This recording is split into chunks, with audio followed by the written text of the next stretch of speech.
Hi! Welcome to Kishore Konaseema. Fish fry. తక్కువ ఆయిల్‌తో healthy and టేస్టీగా ఫిష్ ఫ్రై. 4 చేప ముక్కలు తీసుకుని, 1 టేబుల్ స్పూన్ అల్లం వెల్లుల్లిపాయ పేస్ట్, పావు స్పూన్ గరం మసాలా, ధనియాల పొడి, జీలకర్ర పొడి, చాట్ మసాలా, తగినంత ఉప్పు, పసుపు, అర స్పూన్ కారం వేసి బాగా కలుపుకోవాలి. కొద్దిగా కరివేపాకు, 1 టేబుల్ స్పూన్ పెరుగు. పెరుగు ప్లేస్‌లో నిమ్మరసమైనా వాడుకోవచ్చు. పెరుగు వేయడం వల్ల చేప ముక్కలు మసాలా బాగా పట్టి టేస్ట్ బాగుంటుంది.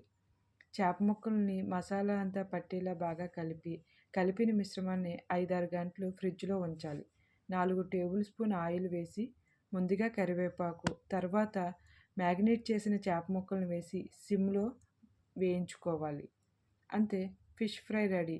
నా ఛానల్ని లైక్ చేసి సబ్స్క్రైబ్ చేయండి, షేర్ చేయండి.